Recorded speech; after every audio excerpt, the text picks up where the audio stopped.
some misinformation out there, or maybe lack of complete information regarding SB9 and SB10. And I've spoken to you briefly about these and connected with your office on this.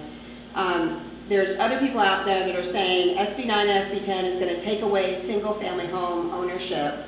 And obviously, we're a bedroom community. For the most part, we're very much suburbia.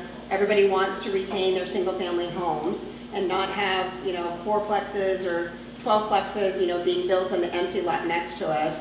It's my understanding that it's because of you that certain things were put into SB9 and or removed from SB10 that did protect people locally. Can you talk a little bit more about that? Yes, of course. And so SB9, I mean, the idea that they'll somehow destroy single-family neighborhoods or something is not true. I mean, SB9 has been, you know, it's expected to apply to maybe like 1% of houses or something like that. They'll be eligible. HOAs are exempt from it. And you know, the thing that was important to me to put in when it came to the Housing Committee, which is where I supported the amended version of it, where I supported the amendments, was to allow for local control to have an owner occupancy requirement, which is going to make sure that you don't have you know, properties that are, you know, taken over by developers or something and turned into apartments or something like that.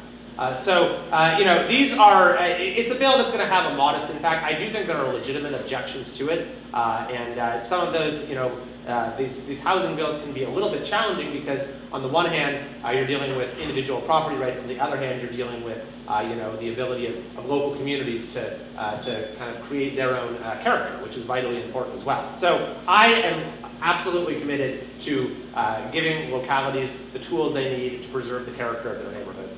Those are single-family neighborhoods, and they need to be protected.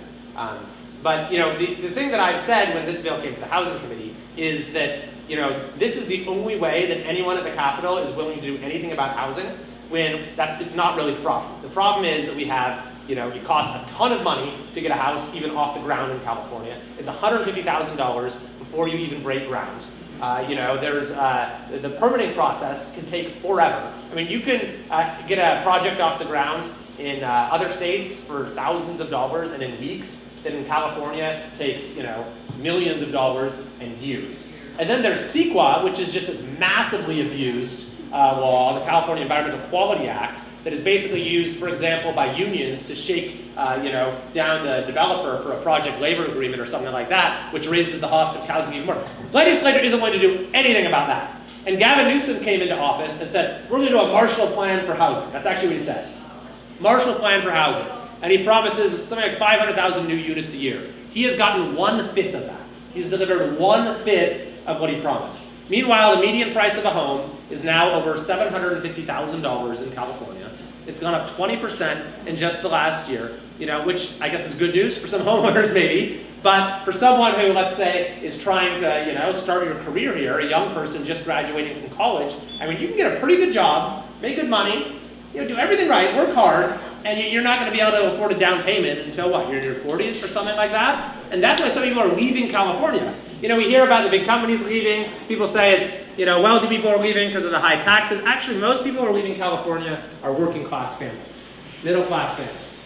And it's so sad because this used to be the state where anyone could get ahead, where the American dream was fully realized in all its glory. And now it's the state that so many people can't wait to leave behind.